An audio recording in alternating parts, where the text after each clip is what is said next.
We've just been made aware of a statement by the governor, by David Ige, and we want to acknowledge that statement because for the first time ever, he has acknowledged us as protectors of Mauna Kea. In his statement, he did not once acknowledge us or refer to us as protesters. He referred to us only as protectors of Mauna Kea. He also stated that he now realizes that the issue that we are facing here is simply not just about the 30-meter telescope and the desecration of Mauna Kea. That is at the forefront of the issue, but deep within this issue is the historical marginalization and disenfranchisement of Hawaiians and our culture and our rights as a people.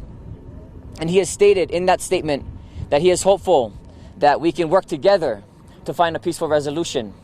And so we're encouraged and we're filled with hope by the governor's new language and his ability to finally recognize us not as protesters, but as protectors of Mauna Kea, a sacred mountain, a sacred place to Kanaka, to Hawaiians. And we are, again, hopeful and encouraged that together we can work together and we can move forward in a way that is better and is to the benefit of all people of Hawaii. Secondly, we want to address an issue of access up the mountain. A week ago, to this day, last week Tuesday, the Mauna Kea observatories preemptively and voluntarily decided to move their operations off the Mauna. We were working with the state as best as we could to allow their access to Mauna Kea. And I want to be very clear, up until this point, we have made concession after concession after concession in allowing different vehicles up the Mauna. Water trucks have gone up. Park rangers have gone up. Law enforcement has gone up. Food trucks for Halepohaku has gone up.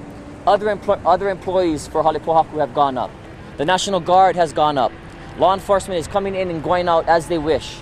And we were willing, more than willing, to allow those who work in the observatories, specifically the observatory technicians, those who go up the Mauna to maintain, the operations of the telescope. We have been more than willing to allow them access up the Mauna. What we have expressed to the state, and we made it very, very clear, that we had just a simple request in return. That through allowing them access, unimpeded access, unobstructed access to the Mauna anytime, we simply asked for access of one vehicle up the Mauna for religious and cultural practices that are constitutionally protected. That request was denied, and it was expressed to us that was absolutely non-negotiable. And so we are calling on the governor to make that concession. We have compromised over and over and over and over again. Again, although we have a roadblock, we have opened it up to multiple vehicles, multiple times a day. And to this point, we have still not been allowed access. Again, access that is constitutionally protected to the Mauna for cultural and religious practices. And so, we call upon the Mauna Kea observatories as well to work with us, because we do not wish to obstruct your access. But the narrative that has been pushed by the observatories and by those on Mauna Kea is that Hawaiians have to share the Mauna, right? And we've done that since 1968. But it becomes very, very difficult to share the Mauna when one side is locked out. And so again, we call upon the governor to accept our request, to allow us access, again, of just one simple vehicle up the Mauna each and every day. And we call upon the observatories to support that, so that the observatories and Kanaka can have unobstructed access up the Mauna to do the things that we need to do. And I'll open up for questions if you have any. Kaho'okahi, what does it mean to you that Big Island Mayor Harry Kim has now been put in charge of the state and county operations? We'll see what that means. I'm hopeful that it's a positive step in the right direction, because Mayor Harry Kim, unlike the governor, has come to the Pu'uhonua o Pu'uhuluhulu himself. He's been here 3 times. He has addressed the people. He lives in this community. He knows this community. And so I'm hopeful that his leadership would be much more understanding, and I guess that we have a better path and a better chance of moving forward in a way that's beneficial to all through his leadership. That's yet to be determined. We'll see how this goes. But at this point, I'm hopeful that is a step in the right direction. When you say beneficial to all, do you mean the TMT as well? Yeah, because I think it would benefit the TMT to go to the Canary Islands and leave Mauna Kea. Because in order for them to get up this mountain, as we've said over and over and over again, it's tearing apart, and even the Lieutenant Josh Green has said it, it's tearing apart the fabric of our community. We're putting our own community members and our own family members on both sides of this issue. And we know, whether they'll say it or not, we know that many officers are not, they're not here because they want to be here. They are here because they're ordered to be here, because they have a job to do. But again, as we've said before, we see it on the tears that roll down their face. We can feel the eha that's in their na'au. You can see it in the images and how they treat us, and how, even when they arrested the kupuna, you can see that there's a real sign of mutual respect.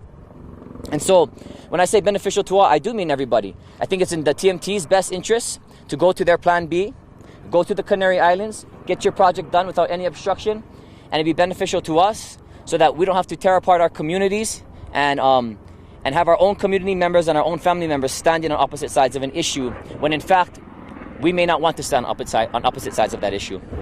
This morning we did hear from Doug Ng, who is with the TMT. He is their attorney. He is still pretty adamant, though, that this is going to go through.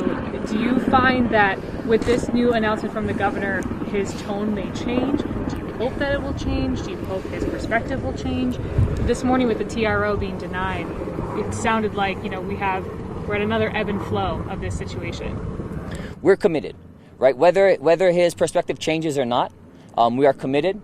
Whether he calls us protesters, it will not change our stance. It will not affect anything in how we do it.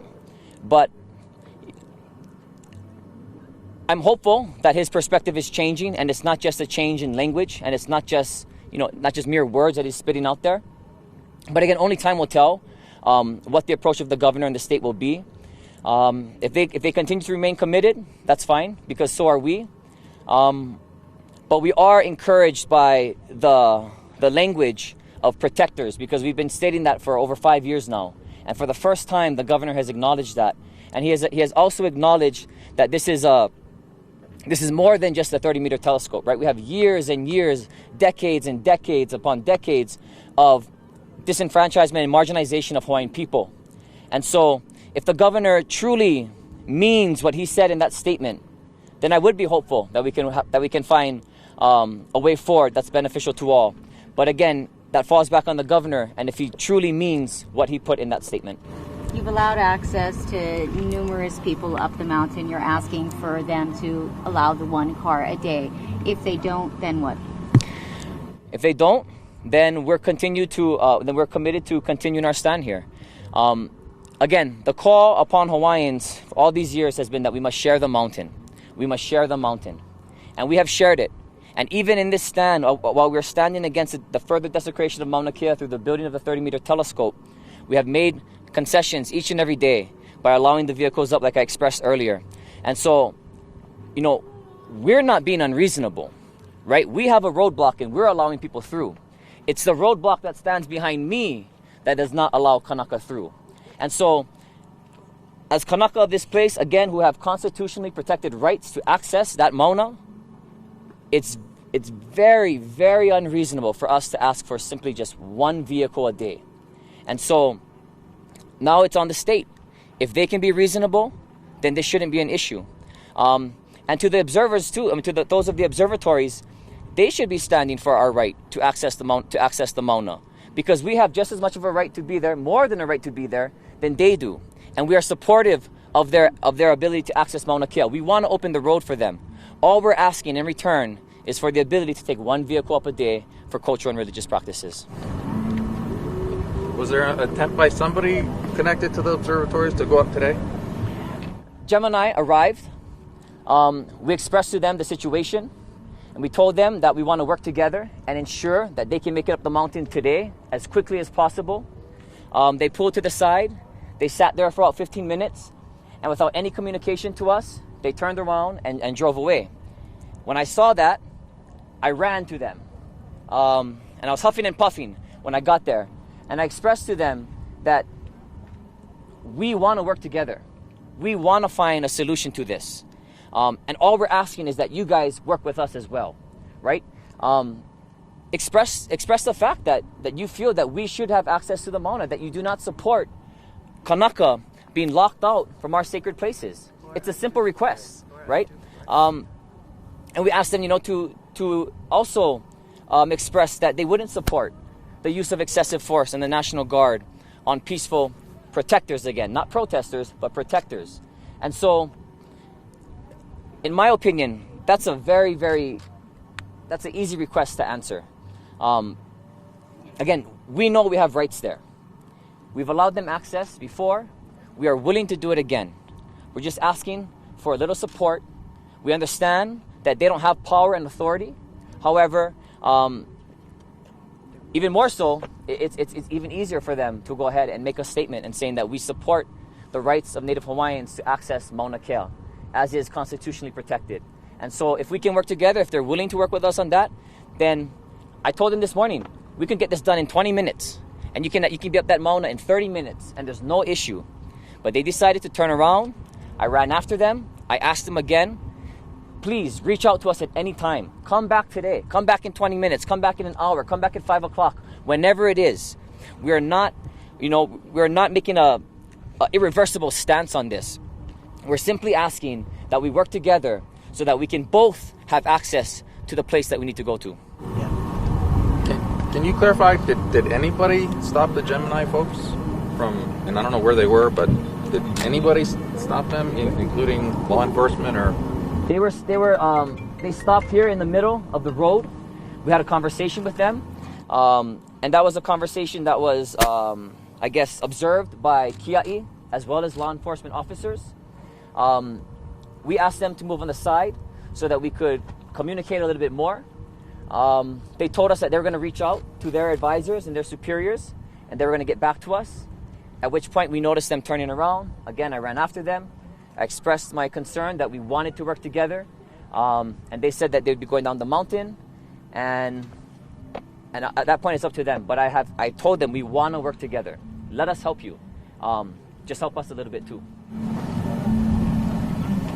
If they were to allow a vehicle up a day for cultural practices, what do you think that would say, and how might that change the tenor of the discussion or things going forward?